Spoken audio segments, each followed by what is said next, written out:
और भी बातें, इसमें बहुत सारी बातें आगे हम देखेंगे। धर्मानुकूल अर्थव्यवस्था के कुछ प्रमुख पहलू की जो बात करें तो नैतिकता है, ईमानदारी है, सामाजिक न्याय है, पर्यावरण संरक्षण है, पारस्परिक सहयोग है, न्याय संगत वितरण व्यवस्था है।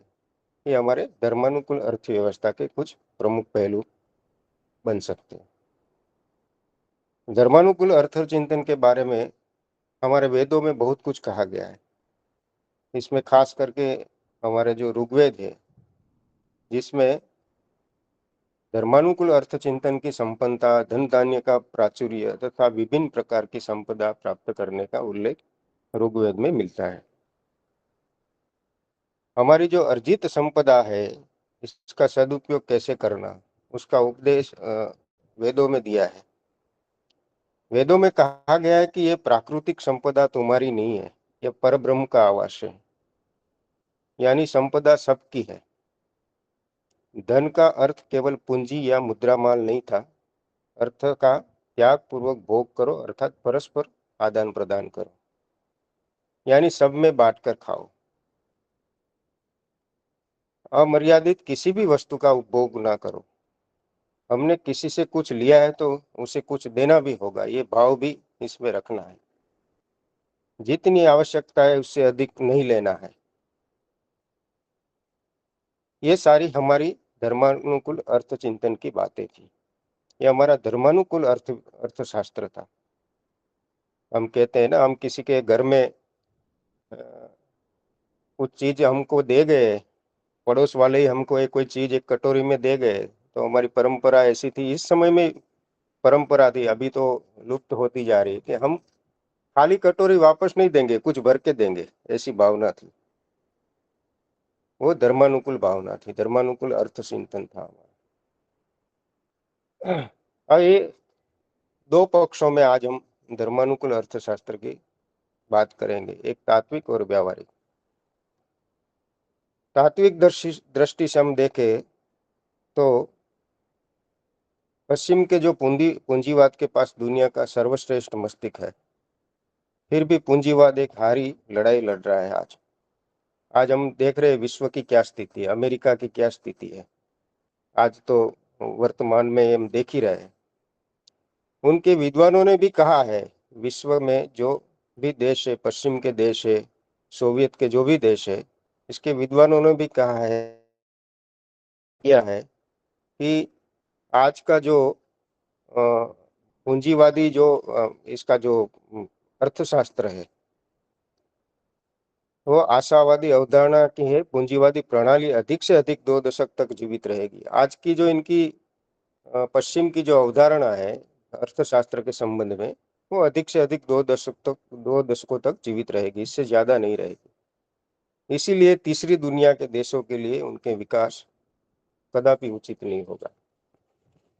इसलिए धर्मानुकूल अर्थशास्त्र भविष्य का और 21वीं शताब्दी का अर्थशास्त्र है।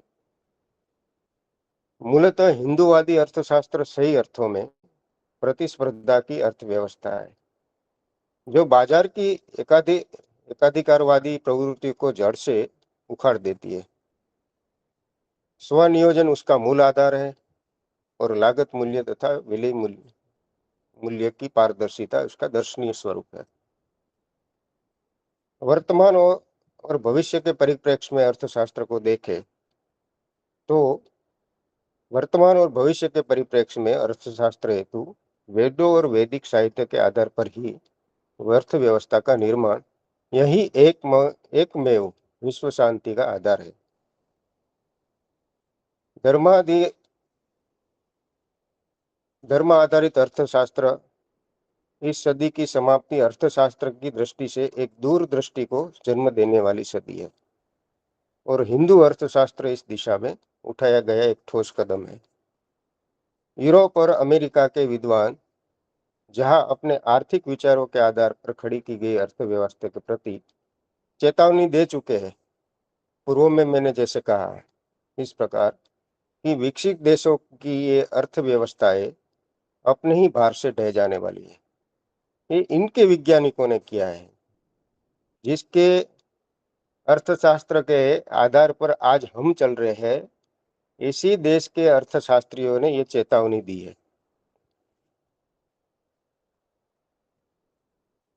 अपने ही भार से ढह जाएगी, ऐसा इन्होंने कहा है। वही कम्युनिस्ट देशों, सोवियत रूस और पूर्वी यूरोप के देशों ने, इसके अर्थशास्त्रियों ने सोवियत साम्राज्य ढह जाने के बाद अर्थशास्त्र की पुस्तकों को जलाया भी था इस समय में। इसलिए हिंदू अर्थशास्त्र यानी धर्मानुकूल अर्थशास्त्र विश्व अर्थव्यवस्था का आधार बन सकता है। यह अर्थशास्त्र अर्थव्यवस्था के दर्शन, इतिहास और विश्लेषण के क्षेत्र में प्रकाश की नई किरण है, ऐसा हम कह सकते हैं। अभी भारतीय विद्वानों के लिए यह एक अवसर है कि प्राचीन भारत के इतिहास में आर्थिक विचारों की हम खोज करें। धर्मानुकूल अर्थशास्त्र की सिद्धांत और परिभाषा की बात करें तो हिंदू धर्मशास्त्र 4 वेदों और अनेक उपनिषदों की देन है। इस धरती के प्राचीनतम ग्रंथ वेद वेद माने जाते थे। 4 वेदों के बारे में तो हम जानते ही हैं। इसमें मैंने पूर्व में बताया, ऐसे ऋग्वेद में प्रार्थनाओं और आशीर्वचनों पर आधारित 3 सिद्धांत है। वो कौन सा है? पहला है प्रत्येक व्यक्ति अपनी संपत्ति का मालिक है, जिसमें श्रम सिद्धांत भी सम्मिलित है। दूसरा इसका सिद्धांत है समस्त ज्ञान को बांटा जाना चाहिए ताकि आदमी सुखी हो सके, इसमें प्रतिस्पर्धा की भावना निहित हो। तीसरा है एक शक्तिशाली आदर्श राजा हो जो अनुशासनहीन लोगों को दंडित कर सके। ये 3 सिद्धांत पर बात हुई है। धर्मानुकूल अर्थशास्त्र में बाहुल्यता युक्त आदर्श जीवन की कल्पना की है। प्रथम प्राकृतिक कठिनाइयों और विपदाओं को अधिक ज्ञान से दूर किया जाएगा। द्वितीय मानव प्रदत्त कठिनाई या अर्थात कुछ भोग उपलब्ध संसाधनों का दुरुपयोग करेंगे, जिसे दंडात्मकता से ठीक किया जाएगा। इसलिए अंतिम निष्कर्ष में आर्थिक जीवन में बाहुल्यता प्राप्त होगी जब प्राकृतिक ज्ञान समाज को उपलब्ध होगा। हिंदू अर्थशास्त्र बाहुल्यता का अर्थशास्त्र है, ऐसा भी हम कह सकते हैं। जबकि पश्चिमी अर्थशास्त्र जो है वो अर्थशास्त्र सीमितता का अर्थशास्त्र है। जो पश्चिमी अर्थशास्त्र की संकल्पना है वो सीमित है, कुछ बातों तक ही वो पहुंच सकते हैं, इससे आगे वो विचार भी नहीं कर सकते। सबकी हिंदू का अर्थशास्त्र, जो हिंदू अर्थशास्त्र है, धर्मानुकूल अर्थशास्त्र है, वो बहुल्य है। बहुत कुछ इसमें आगे हम विचार कर सकते हैं, आगे सुधार कर सकते हैं, आगे इसमें और कुछ जोड़ सकते हैं। इस प्रकार का हमारे बाहुल्यता का अर्थशास्त्र है। क्योंकि हमने पूरी पृथ्वी को एक कुटुंब माना है। हम सिर्फ भारत की बात नहीं कर रहे, हम जब चिंतन करते हैं तो पूरी वसुदेव कुटुंबकम की हम बात करते हैं, तो हम पूरी पृथ्वी को एक कुटुंब माना है, इसीलिए हम सारे पृथ्वी की बात करते हैं। और वही भविष्य के धर्मानुकूल अर्थशास्त्र की आत्मा बनेगी। पिछले 75 वर्षों में आजादी के बाद भारत में आर्थिक क्षेत्र में जो सबसे दुर्भाग्यपूर्ण बात रही है, वह है कि हमने आर्थिक विकास के सभी विचार, सभी मॉडल, सभी योजनाएं और नीतियों जो भी अपनाया है, वो पश्चिमी पूंजीवादी देशों के विद्वानों द्वारा निर्मित वही अपनाया है। इसका सीधा सीधा अर्थ यह हुआ कि अर्थरचना के विकास और अपने देश की आर्थिक समस्याओं के अपनी सोच, अपना अर्थशास्त्र कुछ नहीं था। उसी व्यवस्था में आज भी हम जी रहे हैं। हम देखें तो धर्म आधारित अर्थशास्त्र की सोच और पश्चिम की सोच में अंतर क्या है, अब इस विषय को हमें समझना है। धर्म आधारित अर्थशास्त्र का आधार है भारतीय सोच। पश्चिम की ओर धर्म आधारित हिंदू अवधारणा में बड़ा मूलभूत अंतर है। इसका विवेचन अर्थशास्त्र में महत्वपूर्ण है। इसके संबंध में 3 अवधारणाएं दी हुई है। एक है पूंजीवादी पद्धति के नियोजक स्वयं के प्रति उत्तरदायी होना। दूसरा है साम्यवादी व्यवस्था में राज्य पार्टी संगठन के प्रति उत्तरदायी होता है। तीसरा है धर्म आधारित व्यवस्था में श्रमिक राष्ट्र के प्रति उत्तरदायी होता है।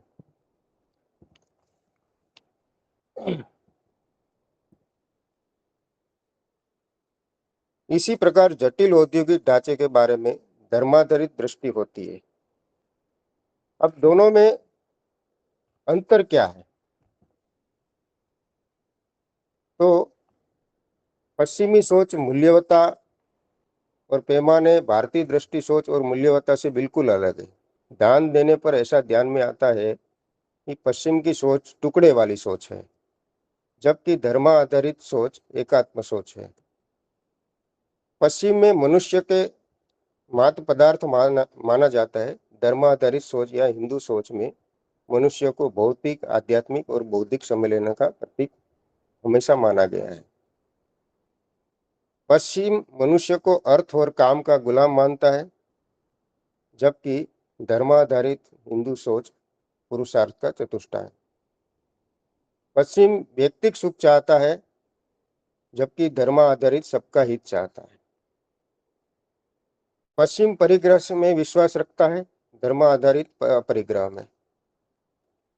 पश्चिम में लाभ तत्व प्रमुख है, धर्म आधारित अर्थशास्त्र में सेवा तत्व है। ये दोनों में मुख्य दो अंतर है। पश्चिम में हमेशा, पश्चिमी अर्थव्यवस्था में हमेशा लाभ को प्रमुखता दी गई है और हमारे हिंदू अर्थशास्त्र में सेवा को। पश्चिम में उपभोक्तावाद है, धर्म आधारित अर्थशास्त्र में सीमित उपभोग है। पश्चिम की धारणा सोच और शोषण पर आधारित है, हमारी धर्म आधारित अर्थशास्त्र सोच अंत्योदय की है। पश्चिम से अधिकार भाव की चेतना है, तो जबकि धर्म आधारित सोच का आधार कर्तव्य चेतना का है। पश्चिम सीमितता में विश्वास करता है, जबकि धर्माधारित बहुलता में। उनकी अर्थव्यवस्था मूल्य वृद्धि की है, हमारी घटते मूल्य की है। ये पूंजीवाद एकाधिकारवादी है, जबकि हमारी सोच स्वतंत्रता स्पर्धा युक्त है। पश्चिम में आर्थिक विचार श्रम नियोजन पर केंद्रित होता है, जबकि हमारा अवधारणा स्वनियोजन पर केंद्रित होता है। पश्चिम में श्रमिकों की फौज में लगातार वृद्धि की धारणा है, जैसे हमारे धर्म आधारित व्यवस्था में विश्वकर्मा श्रेष्ठ क्षेत्र बढ़ने की है। पश्चिमी सोच लगातार विषमता बढ़ाती है, जबकि धर्माधारित चेतना सोच का आधार समता और एकात्मा है। पश्चिम प्रकृति के बलात्कार में विश्वास रख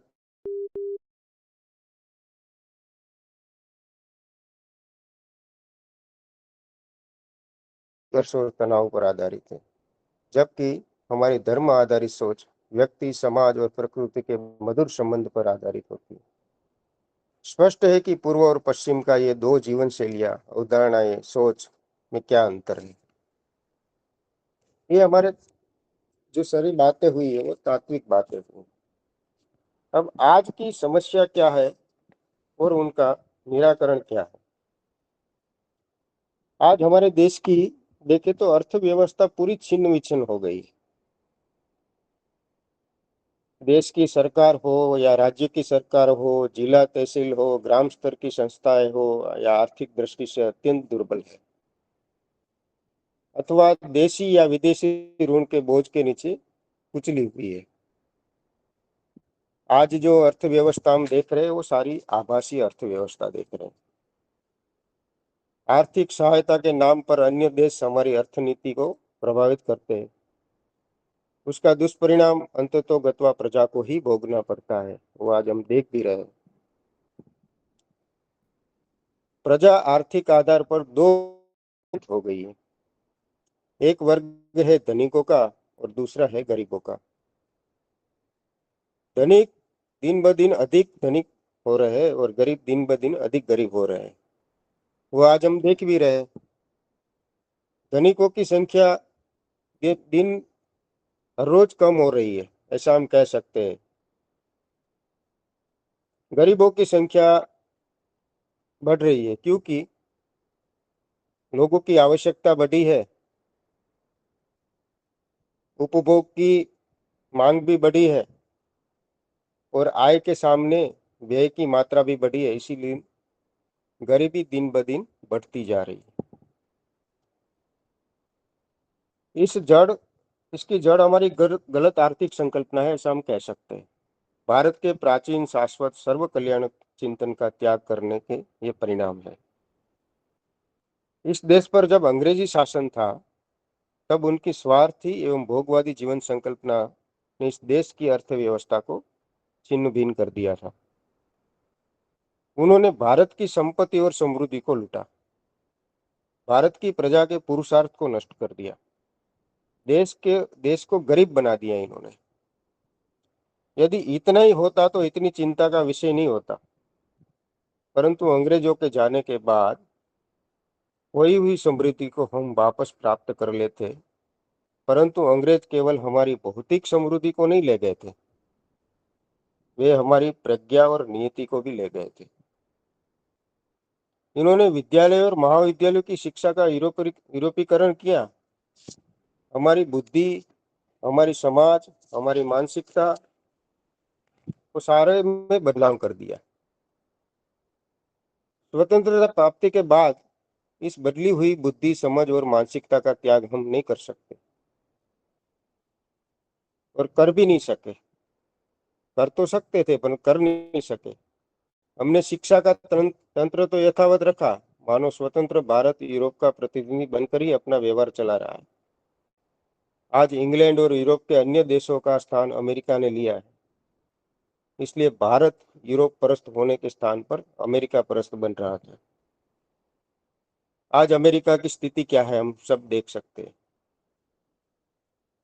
हमारी वर्तमान आर्थिक स्थिति का विश्लेषण हम करने जाए तो कुछ गंभीर तथ्य ध्यान में आता है, जैसे कि सामान्य जन को जीवन की प्राथमिक आवश्यकताओं की प्राप्ति करने में भी भारी कठिनाई का सामना करना पड़ता है। आज वस्तुएं सुलभ नहीं है, उनकी गुणवत्ता बहुत ही निम्न स्तर की है, वस्तुएं महंगी भी है। एक आवश्यकताओं को पूर्ण करने के लिए व्यक्ति को धन कमाना पड़ता है।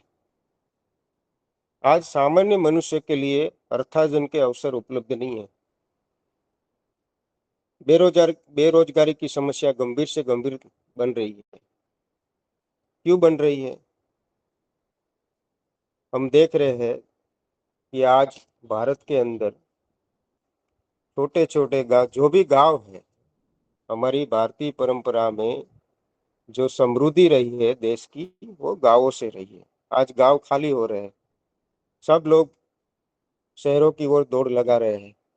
अपने पारंपरिक व्यवसाय है, वो इसकी अंतिम पीढ़ी आज चल रही है, जो कर रहे हैं वो कर रहे हैं, इसके बाद इसकी संतानें वो कार्य करना नहीं चाहती है।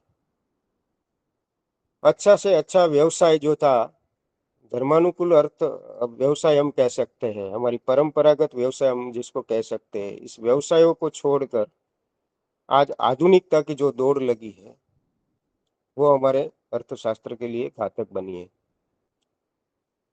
आज हम कहते हैं गांव में किसी को खेती नहीं करनी है, बहुत सारी खेती है। एक पिता का एक पुत्र है, दो पुत्र है, तो पिता ने तो खेती की, आजीवन खेती की, वो इनका व्यवसाय था। परंतु इस खेती को, इस व्यवसाय को आगे ले जाने के लिए इनके दो पुत्र तैयार नहीं है। इनको आज की ये जाकमजोल जिंदगी में जाके, मेट्रो सिटी में जाके 15,000 20,000 की नौकरी करके अपना गुजारा करना है। ये आज की स्थिति है। क्यों? क्योंकि कुछ मेहनत, आज सबसे बड़ी समस्या है, आज किसी को मेहनत नहीं करनी है। इस समस्या के कारण आज की जो अर्थव्यवस्था है, वो अभी भी पश्चिमी अर्थव्यवस्था रही है, धर्मानुकूल अर्थव्यवस्था हम नहीं कर पाए।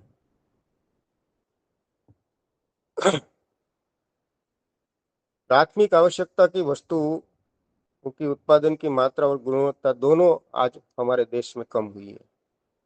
रसायन के अत्यधिक उपयोग प्रयोग के कारण अनाज, सब्जी, फल, दूध, घी जैसी अन्य सामग्री की गुणवत्ता भी इसमें भी हमें कमी आई है। बड़े बड़े उद्योगों के माध्यम से देश की भूमि तथा अन्य संसाधन जीवन की प्राथमिक नहीं परंतु गौण आवश्यकताओं जैसे कि टीवी, मोबाइल, कर, मनोरंजन की वस्तु आदि के उत्पादन के लिए उपयोग में ली जाती है। परिणाम स्वरूप फैशन के अभाव में स्वास्थ्य खराब होता है और दवाओं का खर्च भी बढ़ता है। प्राकृतिक संसाधनों के शोषण के कारण पर्यावरण एवं प्रदूषण भयंकर रूप से बढ़ रहा है। हम देखते हैं आज हम प्रकृति के साथ किस तरह का व्यवहार कर रहे हैं। अभी उत्तराखंड में जो आपदा आई, अभी कुछ दिन पहले ही आई है, वो किस लिए आई है? क्योंकि हमें प्रकृति के साथ खिलवाड़ किया है। हम धार्मिक यात्रा पे तो जाते हैं, परंतु हम प्रकृति के साथ बहुत खिलवाड़ करते हैं। और सरकारों ने भी इस धार्मिक स्थानों को और प्रकृति को एक पर्यटन का स्थल बना दिया है। तो लोग इसको पर्यटन का स्थल मानते हुए वहां प्रकृति को भारी नुकसान पहुंचा रहे हैं। परिणाम स्वरूप कार्य शक्ति भी कम होती है, एकाग्रता भी, ग्रहणशीलता, ये सब लोगों की कम होने लगी है। प्राकृतिक संसाधनों के शोषण के कारण पर्यावरण का प्रदूषण भयंकर रूप से बढ़ा है। मन की शांति, सहनशीलता, धैर्य, दूरदर्शिता जैसे गुणों का अभाव आज मानव में देखने को मिल रहा है। चारों ओर से राष्ट्र जीवन को खाने वाला दूषण है भ्रष्टाचार। ये भी हमारी अर्थव्यवस्था को बहुत भारी नुकसान कर रहा है। देश के छोटे से छोटे और बड़े से बड़े आर्थिक व्यवहार में भ्रष्टाचार व्याप्त हो गया है। यह भ्रष्टाचार रिश्वत, दलाली, कर चोरी, उत्पादित वस्तुओं की गुणवत्ता के साथ छेड़छाड़, बिना कम किए धन की अपेक्षा, असत्य भाषण, कर चोरी, मिलावट, नियमों और कानूनों का उल्लंघन आदि स्वरूप में ये सारी चीजें हो रही है। ईमानदारी का आज अभाव हम सर्व क्षेत्र में देख रहे हैं।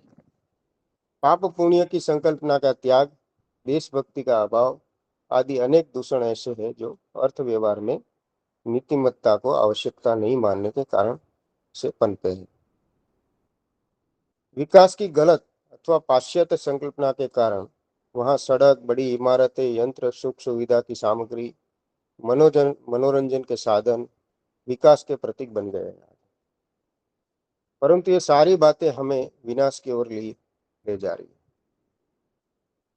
आज समाज को हम देख रहे हैं, बड़ी बड़ी इमारतें, बड़े बड़े 6 लेन रोड, बड़ी बड़ी मनोरंजन की सुविधाएं, ये सारी बातों को आज हम विकास कहते हैं। परंतु ये विकास कैसा है? खोखला है। प्रकृति को नुकसान करके, मनुष्य को नुकसान करके ये सारी बातें हो रही है। ये हमारी धर्मानुकूल व्यवस्था नहीं थी पहले। किसी प्रकृति को नुकसान करके हम कोई कार्य नहीं करते थे।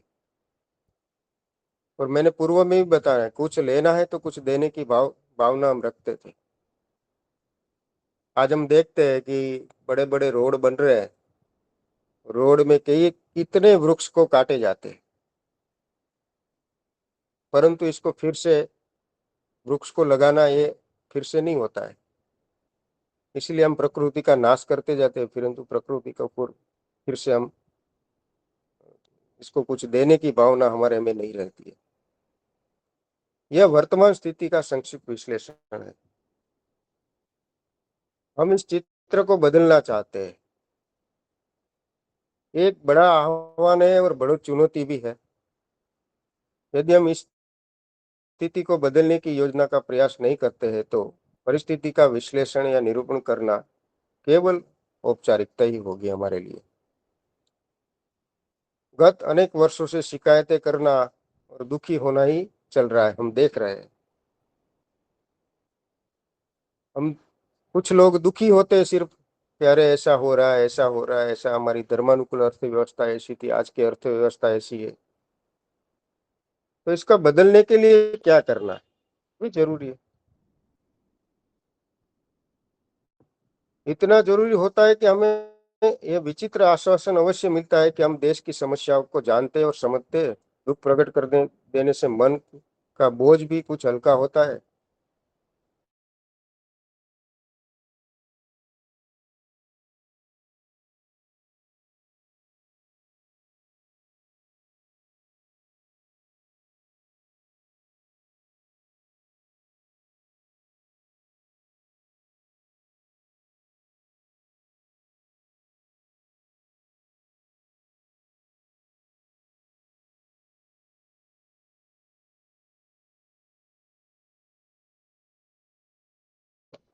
देश की स्थिति के हमारे निरूपण के समय होती है।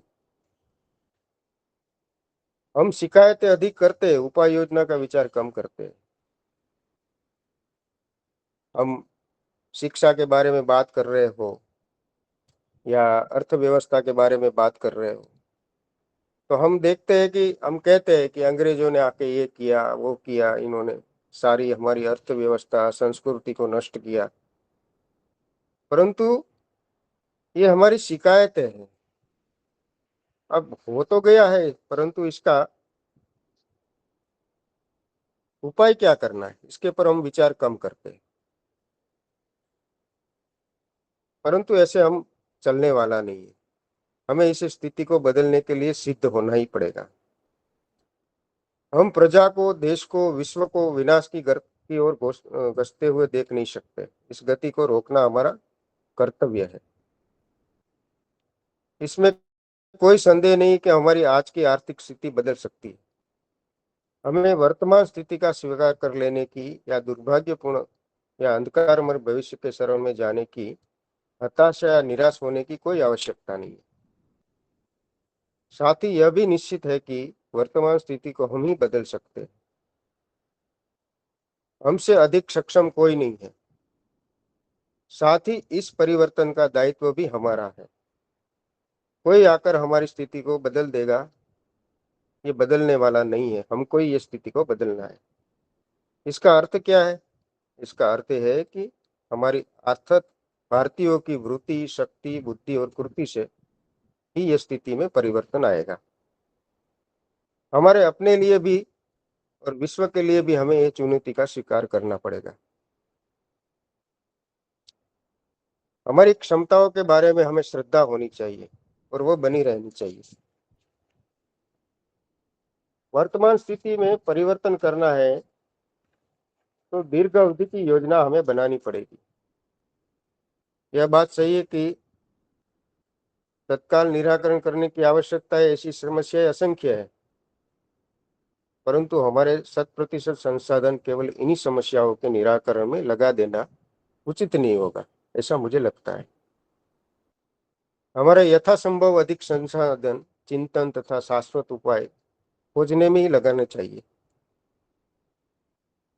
दीर्घकालीन के साथ साथ योजना का व्यापक होना भी आवश्यक है। अर्थशास्त्र, अर्थार्जन, अर्थव्यवहार, अर्थव्यवस्था आदि का संबंध अन्य अनेक विषयों के साथ होता है। राज्य व्यवस्था, समाज व्यवस्था, नीति शास्त्र, धर्म, मनोविज्ञान, संस्कृति, तकनीकी आदि अनेक विषयों का अर्थशास्त्र पर प्रभाव होता है। अर्थव्यवस्था का प्रभाव इन सब पर होता है। दोनों एक दूसरे को प्रभावित करते हैं और एक दूसरे से प्रभावित होते भी। इसलिए सभी बातों का समन्वित विचार करना आवश्यक है। इस अर्थ में योजना सर्वसमावेशक होना भी अनिवार्य है। ये मैं जो सारी बातें करता हूँ, वो कर रहा हूँ, वो भी धर्मानुकूल अर्थव्यवस्था के संदर्भ में हम कैसे आगे कार्य कर सकते हैं, इसके संदर्भ में मैं बता रहा हूँ कुछ बिंदु। एक अन्य दृष्टि से भी योजना का व्यापक होना आवश्यक है।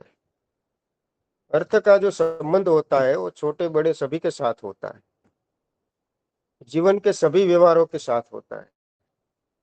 इसीलिए व्यवहार जीवन के सभी अंगों का एक साथ विचार होना ये आवश्यक है। उपाय योजना का हम विचार जब करते हैं तो इस विचार करते समय हमें तात्विक और व्यावहारिक दोनों पक्षों का विचार करना पड़ेगा। तत्काल और दीर्घकालीन दोनों का समन्वय करने का प्रयास हमें करना पड़ेगा। इन सभी बातों को संदर्भ के रूप में सामने रखकर विचार करना,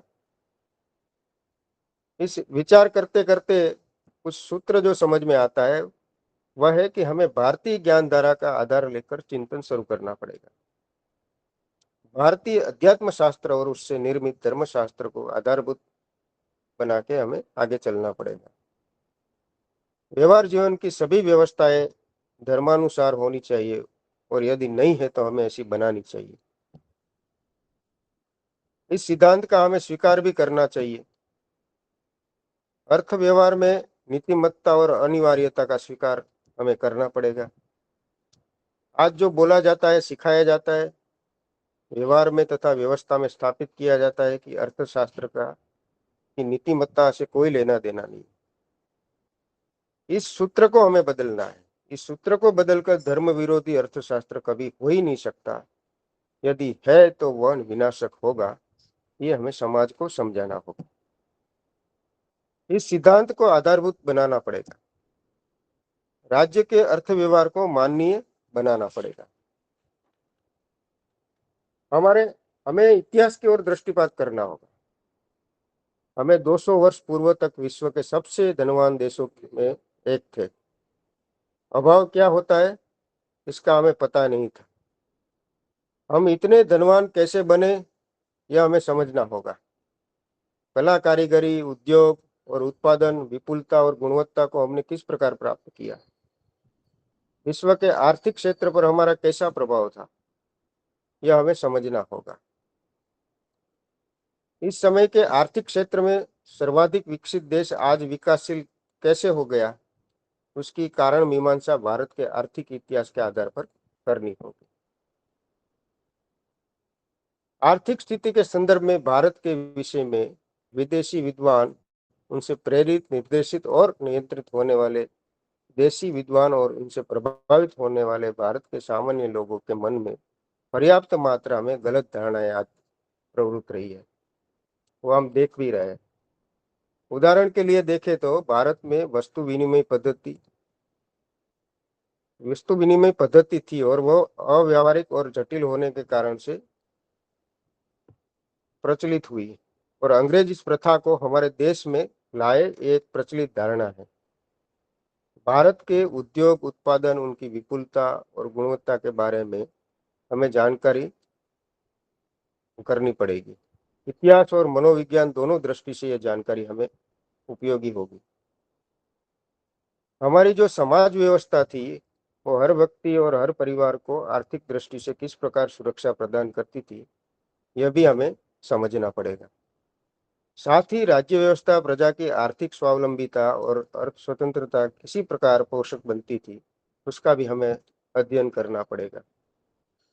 हमारी अर्थार्जन व्यवस्था के व्यक्तिगत, पारिवारिक और सामाजिक आधार कौन से थे उसकी तथ्यात्मक जानकारी भविष्य की योजना बनाते समय बहुत उपयोगी होगी। शिक्षा, धर्म एवं संस्कृति समाज के अर्थ व्यवहार को किस प्रकार प्रेरित और नियंत्रित करते हैं उसका अध्ययन भी हमें करना होगा। संक्षेप में देखें तो हमारा अर्थ विषयक रोग इतना बढ़ गया है कि उसका उपचार भी व्यापक एवं दीर्घकालीन योजना और व्यवस्था से ही होगा। ऐसी व्यवस्था निर्माण करने से मानसिकता भी बनानी पड़ेगी हमें। इस दृष्टि से हमारे करणीय प्रयासों को 4 बातों में हम विभाजित कर सकते हैं। वो कौन सा है? एक है विद्वज्जनों के साथ विमर्श, चिंतन, चर्चा, निष्कर्ष, निरूपण। दूसरा है देश को चलाने वाले और नीति निर्धारकों के साथ चर्चा, निष्कर्ष, क्रियान्वयन। तीसरा है शिक्षा के माध्यम से नई पीढ़ी को भारतीय अर्थविचार और अर्थ व्यवहार का हस्तांतरण। चौथा है लोक शिक्षा की योजना के माध्यम से जनमानस प्रबोधन। विद्वज्जनों के साथ विमर्श। किसी भी देश या समाज का जीवन शास्त्र विचार से ही निर्देशित होता है। अतः आर्थिक क्षेत्र में सभी प्रश्नों के शास्त्रीय पद्धति से अध्ययन और अनुसंधान की आवश्यकता तो रहेगी। इतिहास, समाजशास्त्र, मनोविज्ञान, धर्मशास्त्र, राज्यशास्त्र, अर्थशास्त्र आदि सभी शास्त्रों के विद्वानों को एकत्रित करने की आवश्यकता है। उन्हें साथ मिलकर अनुसंधान की एक व्यापक योजना बनाने की आवश्यकता है। उनके सर्व प्रकार के ज्ञानात्मक प्रयासों का आधार भारतीय अध्यात्म दृष्टि, भारतीय जीवन दृष्टि और भारतीय विश्व दृष्टि को हमें बनाना पड़ेगा। आज केवल भारत में ही नहीं तो पश्चिम में भी इस वर्तमान जीवन व्यवस्थाओं के प्रति जीवन अर्थव्यवस्था का भी समावेश होता है। इसके प्रश्न भी निर्माण हुए, अनेक लोग विकल्प की खोज कर रहे हैं। भारत की विशेष बात यह है कि उसके पास प्राचीन शास्त्रीय ज्ञान और नजदीक में अतीत की समृद्ध व्यवस्थाओं का इतिहास, प्रेरणा और मार्गदर्शन सब उपलब्ध है, जबकि पश्चिम के पास ऐसा कुछ भी नहीं है। इसलिए नया प्रतिमान विकसित करने में भारत नेतृत्व ले सकता है। नीति निर्धारकों के साथ जो हम चर्चा की बात कर रहे हैं, विद्वत क्षेत्र के प्रयासों के बाद नीति निर्धारकों का कार्य शुरू होता है। हमारे देश में दो प्रकार के नीति निर्धारक होते हैं। एक है राजकीय पक्षों के कार्यकर्ता, जो पंचायतों, घर सभाओं और संसद के माध्यम से देश को चलाते हैं। दूसरे है प्रशासनिक अधिकारी, जो शास्त्रीय परामर्श भी देते हैं और नीतियों को कानूनी और व्यावहारिक स्वरूप प्रदान करते हैं। राजनीतिक लोगों की नियति और प्रशासन लोगों की बुद्धि, ये दोनों मिलकर देश को चलाने का कार्य विगत 70 से भी अधिक वर्षों से कर रहे हैं। इसमें विद्वानों का काम प्रशासनिक अधिकारियों के साथ विमर्श करने का और उन्हें मार्गदर्शन देने का है। राजनीतिक लोगों को प्रभावित करने का कार्य दो प्रकार से होता है। एक है वैकल्पिक प्रतिमान को समझाने का और दूसरा है विद्वजन, जो मनोवैज्ञानिक और व्यावहारिक दबाव बनाने का काम लोकमत परिष्कार से कर सकते हैं। ये हुआ नीति निर्धारकों के साथ चर्चा करके। तीसरा जो महत्वपूर्ण बिंदु है, नई पीढ़ी को ये बातें सिखाना। जब हम दीर्घकालीन योजना अर्थशास्त्र के लिए बनाते हैं, तब शिक्षा का आयाम बहुत ही महत्वपूर्ण बन जाता है। किसी भी नई व्यवस्था हो बनानी है तो ये व्यवस्था छोटी छोटी आयु से सिखाने से वो सहज स्वीकृत हो जाती है। तो हमें लोकमानस में छोटी आयु से धर्मानुकूल अर्थशास्त्र की संकल्पनाओं को इसको समझाना, किस तरह अर्थ का व्यय करना है, किस तरह अर्थार्जन करना चाहिए, किस तरह वो छोटी आयु से ही हमें नई पीढ़ी को सिखाना चाहिए। जनमानस का परिष्कार करना।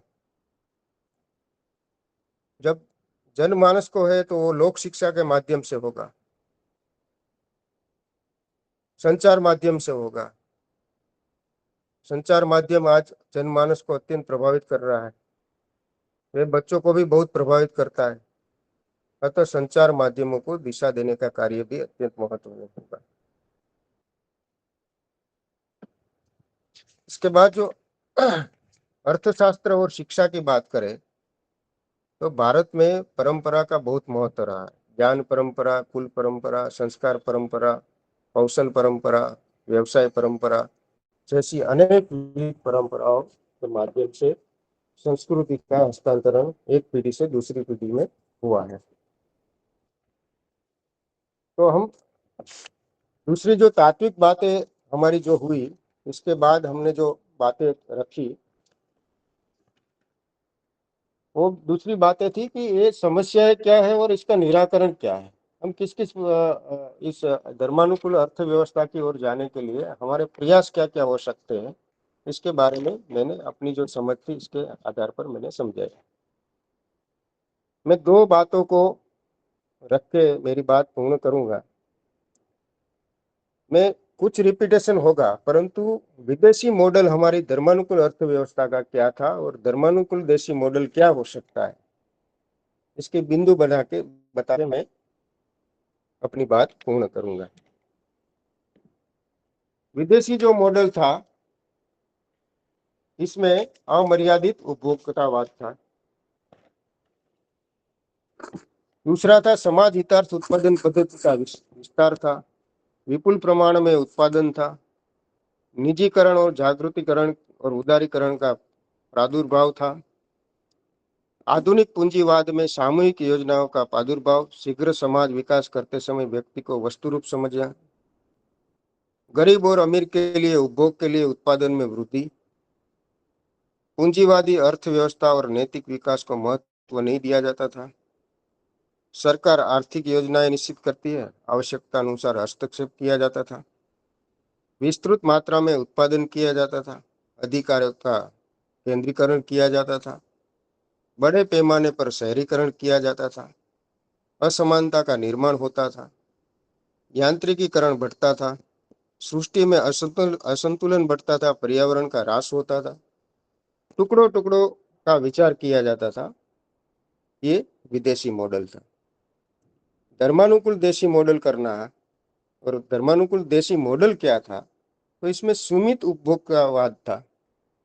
अर्थव्यवस्था का विकेंद्रीकरण करते हुए नैसर्गिक, प्राकृतिक और मानवीय साधन संपदा का उपयोग होता था। कुछ विशाल उद्यमों में बहुत मात्रा में तंत्र ज्ञान का उपयोग तथा उसके कच्चे माल हेतु लघु उद्योग और हस्तकला तंत्र विकसित करना। लघु उद्योग बड़े उद्योगों को पूरक के तरह उपयुक्त होते थे। स्वयं निर्भर बल देना, मानव को केंद्र बिंदु समझकर उसका सभी अंगों से विकास करना, जैसे आर्थिक, भौतिक, मानसिक, सामाजिक, सांस्कृतिक और आध्यात्मिक विकास पर ध्यान देना। दरिद्रता निर्मूलन हेतु समाज की क्रय शक्ति पर ध्यान दिया जाता है। केवल कम लागत मूल्य पर उत्पादन बढ़ाने से समस्या हल नहीं होती। इसी अवस्था में नैतिक उत्पादन के लिए नैतिक नजरअंदाज नहीं किया जाता था। विकेंद्रित और अर्थव्यवस्था में सरकार के अधिकारी का विकेंद्रीकरण हो जाता था। लघु मात्रा में समाज द्वारा आवश्यक उत्पादन किया जाता है। सरकार की सीमित मालकियत से बड़े मात्रा में देहातों की मालकी और विश्वस्त आधार था। स्वयं संचालित गांव द्वारा मूल्यभूत आवश्यकताएं स्वयं निर्भर और स्वयं आश्रित होकर निर्माण कार्य होता था। वेतन या पारिश्रमिक से समानता थी। भौतिक श्रम पर बल था। निसर्ग प्रकृति से अपनत्व, सहृदयता से प्रकृति को माता समझा जाता था। एकात्मिक विचार किया जाता था। ये सारी बातें धर्मानुकूल देश के मॉडल में रहती थी। हमारे विद्यापीठ से प्रकाशित 2 ग्रंथ है, जीवन सूत्र संग्रह और भारतीय संकल्पना सूत्र। जीवन सूत्र संग्रह में एक अर्थ पुरुषार्थ सूत्र करके एक अध्याय है। इसमें 223 सूत्र दिए गए। और भारतीय संकल्पना सूत्र में भारतीय आर्थिक संकल्पनाएं करके एक अध्याय है। और शायद हम आज उपस्थित में से किसी ने पढ़ा भी होगा, कई लोगों ने देखा भी होगा। तो ये जो सूत्र है और संकल्पनाएं हैं, वो दोनों को हमको देखनी चाहिए। वो दोनों को हम देखने से, हमें इसका पठन करने से और समझने से ध्यान में आता है कि पश्चिमी जो अर्थशास्त्र की संकल्पना क्या थी और हमारी भारतीय और धर्मानुकूल हिंदू अर्थशास्त्र की संकल्पना क्या थी, वो स्पष्ट रूप से समझ में आता है। परंतु ये स्थिति को बदलना है तो अंत में मैं कहूंगा कि हमारा मन जो है वो धर्मानुकूल होना चाहिए। हमारा मन जब से धर्मानुकूल होना शुरू होगा तो सारी व्यवस्थाएं अपने आप धर्मानुकूल होने लगेगी और हमारा अर्थशास्त्र भी और अर्थव्यवस्था भी धर्मानुकूल होना प्रारंभ हो जाएगी। धर्मानुकूल अर्थशास्त्र व्यवहार में लाने के भी मन हमारा धर्मानुकूल होना प्रारंभ हो जाएगा। मैं इतनी बात करता हूँ, समय हो गया है। मैं बहुत सारे बिंदु और विस्तार से इसमें हो सकते हैं, बहुत सारी बातें भी हो सकती है इसमें, परंतु समय हो गया है, इसलिए मैं अपनी बातें पूर्ण करता हूँ। शुभ। विपुल भाई, बहुत बहुत धन्यवाद। बहुत स्पष्टता से एकदम आपने विषय रखा। अभी ये सत्र प्रश्नोत्तरी। जैसे विपुल भाई आपने कहा कि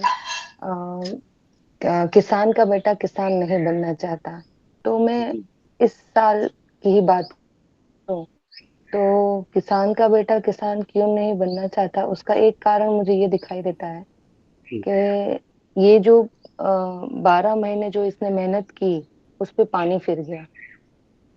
उसका एक कारण ये था कि वर्षा जल्दी हो गई।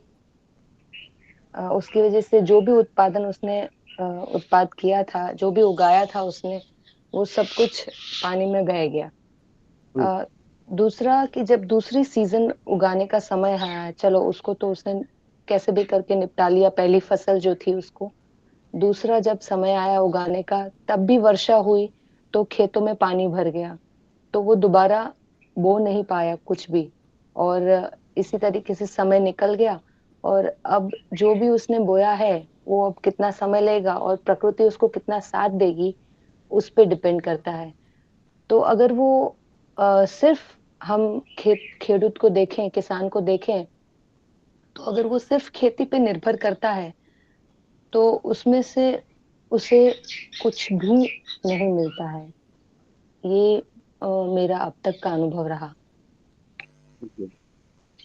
अ, आपने कहा कि किसान जो खेत में उगाता है उसमें बारिश आ जाती है और नुकसान होता है, वर्ष भर की मेहनत विफल हो जाती है, इसके लिए उसके संतान उसमें आगे नहीं जाना चाहते।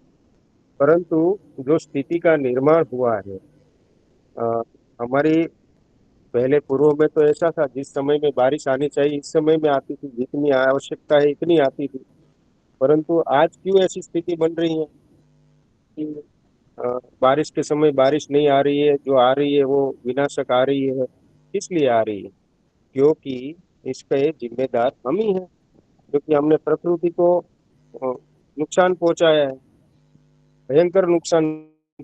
और हमारी जो खेती की जमीन है, इस जमीन को भी हम कितना नुकसान पहुंचा रहे हैं। आज जैविक खादों का उपयोग करके इस तरह का हम जमीन को फलद्रुपता को वो हनन कर रहे हैं हम। आगे जाके कुछ वर्षों में जमीन उपजाऊ ही नहीं रहने वाली है। तो ये सारी बातों को लेकर आज ये प्रकृति आपको जवाब दे रही है, प्रकृति अपना काम करेगी। तो ये प्रकृति को परेशान करने के लिए तो हम कर रहे हैं काम, तो फिर ये तो होगा। परंतु हम अपनी जो मूल खेती है, जैसे अभी प्रकाश जी सत्र में है, प्रकाश जी खेती के लिए इतना कार्य करते हुए भी खेती को अच्छे से कर रहे हैं और प्रकृति को भी जान रहे हैं, देख रहे हैं। तो इस तरह की व्यवस्था हम समाज में क्यों नहीं कर रहे हैं? क्यों प्रकृति को नहीं समझ रहे हैं? क्यों हमारी जो जमीन है इसको को क्यों नुकसान पहुंचा रहे हैं? इसको हम अच्छे रहेंगे तो हमें कहीं कुछ वो स्थिति का निर्माण होने वाला नहीं है। अच्छे से पहले खेती, हम कहे ना भारत खेती प्रधान देश है, हम सुनते आ रहे हैं अभी तक। तो हमारी खेती इतनी समृद्ध थी। जी आपकी। जी, जी भैया। लेकिन हम अब अपना जो जनरेशन है उसको कैसे समझाएं कि ये समय-समय पे होता है, हमें प्रकृति का नाश नहीं करना है। चलो वो बच्चा अगर बोलता है कि हम तो प्रकृति का नाश नहीं करते, जहाँ तक हो सके हम प्रयास यही रखता है कि हम खेतों में रसायन ना डालें, हम्म, खेतों में जो भी मतलब जो भी हम कर सकते हैं ऑर्गेनिक करें। लेकिन परंतु उसको ये सब ये तो हमारे शिक्षा की बात है। हमारे बच्चों को बचपन से ही ये शिक्षा प्रारंभ करनी चाहिए। अपना जो व्यवसाय है, कुछ आयु के बाद हमारे व्यवसाय से इसको पारंगत कराना चाहिए। इस व्यवसाय में कैसे हमें आगे बढ़ना है। आज क्या है, माँ बाप आज की शिक्षा बस पढ़ाओ, पढ़ाने के लिए हमारे बच्चों को वो कभी हमारी जो पारंपरिक हम कर रहे हैं व्यवसाय, वो व्यवसाय की ओर जा ही नहीं रहे। हम बच्चे को कभी खेत में भी नहीं ले जाते हैं। आज के बच्चे को खेती करना भी नहीं आता है। इसके लिए जिम्मेदार तो माँ बाप है। माँ बाप इसको कुछ सिखाते नहीं है। कभी खेत ले जाओ, इसको बताओ कि ये जो खेत है इसमें कैसे कार्य होता है, किस प्रकार से कार्य होता है, इसका कैसे संरक्षण करना है, संवर्धन करना है। इस प्रकार की कोई व्यवस्था हमने नहीं बनाई है। फिर बच्चे को हम पढ़ाना है, और इन्होंने कभी देखा भी नहीं है माँ बाप कैसे खेती करते हैं, कैसे मेहनत करते हैं। तो वो फिर आगे जाके, इसको मैंने कहा ना पूर्व में कि वो मेट्रो सिटी में आप पढ़ने के लिए भेज देते हैं, इसका मोह लगता है, वहाँ की जाकम जोक में वो आ जाते हैं, और 10-15 हजार की नौकरी करके वहाँ अपना गुजारा करने पे आश्रित हो जाते हैं। तो ये जो हमको देने की शिक्षा है, वो बचपन में देने की शिक्षा। तो बचपन में हमारा जो परंपरागत व्यवसाय है ना, पहले व्यवस्था ऐसी ही थी कि कुम्हार है, वो कुम्हार का लड़का जैसे ही बड़ा होता है, तो इसकी व्यवस्था इसमें बैठ जाती है, वो इसको धीरे धीरे धीरे करके तैयार करते हैं, और इसका जो व्यवसाय है वही इसका बेटा ही संभालता है। तो ये सारी व्यवस्थाएं आज नाई का बेटा है तो वो नाई का काम करता है, अ, पंडित का बेटा है तो पंडित का काम करता है। इस प्रकार की व्यवस्था हमारे ग्राम्य में थी, आज नहीं है, धीरे धीरे नष्ट हो रही है। जी। जी। अविनाश जी आप पूछिए। जी नहीं, पूछना नहीं, मैं आरती जी को एक निवेदन करना चाहता हूँ विपुल भाई के माध्यम से कि मैंने ये जिस क्षेत्र में हम रहते हैं यहाँ पर बारिश बहुत कम होती है, इसको बारानी खेती कहते हैं। बरसात हुई तो ठीक है, नहीं हुई तो नहीं हुई। मैंने बहुत नजदीक से इन किसानों को और कृषि को देखा है, तो केवल उसके ऊपर, क्योंकि ये परिस्थितियां पहले भी थी, आज की नई परिस्थिति नहीं है, बेमौसम बारिश होना, अकाल पड़ना, तो उसके लिए उन्होंने अंदर के अंदर ही ऐसे डेवलप। अब जैसे खेती है तो फिर वो गाय है, तो गाय का दूध, गाय का गोबर, तो इन्होंने एक साइकिल बना रखी है। ये किसान जो आत्महत्या करते हैं वो राजनीतिक वो है, उसका इससे कोई लेन देन नहीं है, लेकिन केवल विशुद्ध रूप से आप कृषि के ऊपर आधारित हैं ऐसा नहीं है। तो साथ साथ में उन्होंने अपनी अन्य आय के लिए भी व्यवस्था कर रखी है। 2-4 गायें रखते हैं तो गाय का दूध है, घी बेचते हैं। तो मेरा ऐसा मानना है कि ये परिस्थितियां पहले भी थी, आज की कोई नई परिस्थिति नहीं है। हालांकि विकराल रूप हो गया है, इसमें कोई दो राय नहीं है। प्राकृतिक वो सब विपत्तियां आ रही हैं, लेकिन फिर भी किसानों ने, यही तो एक सबसे बड़ी अपनी विशेषता थी कि भाई ये नहीं तो ये नहीं तो ये, कहीं ना कहीं से आय तो होती रहती थी। ऐसा मेरा एक निवेदन है। ये प्रत्युत्तर विपुल भाई का अधिकार था, लेकिन मेरे को ध्यान में आया। विनोद जी आप भी क्षमा करें मुझे। तो नहीं नहीं नहीं कोई नहीं, अच्छा है, नहीं नहीं ऐसा कुछ नहीं है, आप बोल सकते हैं। मैं बात करूं? नहीं, सुधीर जी आप बोलेंगे। प्रणाम सभी को। आज के प्रबोधन में से दो मुद्दों पर मैं थोड़ा सा विमर्श चाहूंगा। पहला तो एक ही है कि जैसे व्यापार में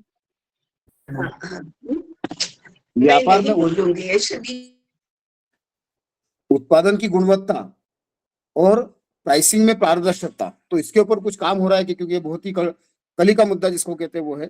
और दूसरा आपने जैसे कहा कि पॉलिटिशियंस की नीयत और प्रशासन की विद्वता, इससे कार्य चलते हैं और बदलाव आते हैं, आने की संभावना होती है। तो उसके आगे जाके आपने ये भी कहा कि उसके ऊपर विद्वानों का, समाज के विद्वानों का दबाव गढ़ बनना चाहिए, तो इस पर भी कुछ कार्य हो रहा है क्या?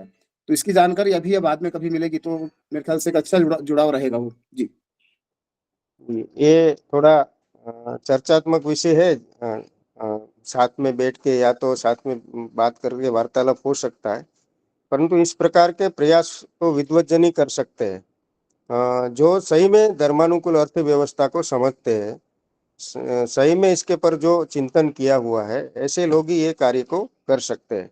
ऐसा मेरा कहने का तात्पर्य था, परंतु इस विषय पर बहुत सारी चर्चाएं हो सकती है। हम कभी इसको करेंगे, अभी समय शायद 1 मिनट 2 मिनट ही है। जी विनोद। सुवर्णा जी आप पूछेंगी। हाँ, मुझे पूछना नहीं है, विपुल भाई जी के इसमें एक जोड़ना है कि ये सारे इसमें अपने जो पारंपरिक व्यवसाय जो है, खेती से लेके सारे पारंपरिक व्यवसाय, अंग्रेजों के जमाने में ये सारे पारंपरिक व्यवसाय का असम्मानित किया गया। तो वो सम्मान जो है, जैसे नाई का उदाहरण दिया, नाई का व्यवसाय जो असम्मानित माना गया, कुम्हार का व्यवसाय, तो ये सारे जो है, ओतारी है, कतारी है, कैकारी है, ये जो बाम्बू काम करने वाले हैं या लकड़ी पे काम करने वाले हैं, पत्थर पे काम कर, ये सारे व्यवसाय को असम्मानित किया गया और उससे जो जनरेशन आती है उनके मन में ये व्यवसाय करने की मानसिकता नहीं होती है। ये बिंदु इसमें जोड़ना जरूरी है ऐसा मुझे लगता है। और ये ब्रिटिश शिक्षा का ही प्रभाव था। बिल्कुल बिल्कुल, उन्होंने बहुत विचार से इसमें ऐसा किया ताकि हमारा मूल व्यवसाय ध्वस्त हो जाए।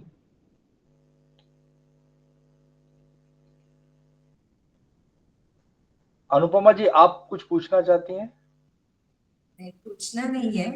आज विपुल भाई की प्रस्तुतिकरण से मुझे ये समझ में आया कि ग्राम में जो रहते हैं उनके बारे में हम एक हीन भाव से देख रहे थे, without our own knowledge, without our intention. परंतु जब विपुल भाई ने कहा कि उत्पादन ग्रामों में होती है और उसका वितरण शहरों में होती है, so how beautifully it was bifurcated, और बहुत ही सुंदर व्यवस्था थी। इसका बोध ही ना होते हुए लुकिंग एट ग्रामीण लोगों की सरलता को हम लोग पिछवाड़ापन, लाइक बैकवर्डनेस, ऐसे एक समझने में एक भूल हुई है हम सब में। तो आज की ये प्रस्तुतिकरण में ये स्पष्ट रूप से इट इज कमिंग फॉरवर्ड, तो इसलिए मैं ये बात में शेयर करना चाहती थी। जी बस। विनोद जी, ताई जी जुड़ गई हैं। ताई कुछ हाँ। कहना चाहें इस विषय को समापन के लिए? हाँ, ताई जी ने हैंड रेस तो किया था। ताई नमस्ते, आपने हैंड रेस किया था, तो आप कुछ अगर ताई। जी मुझे तो मैंने किया था, हम साथ ही जुड़े हैं। अच्छा अच्छा, हाँ, ओके। तो मुझे पूछना नहीं है, मुझे कहना था कि समय पे रही प्रस्तुति, अच्छी रही। अच्छा, ठीक है, ठीक है। तो ये हो गया, समय भी हो गया है।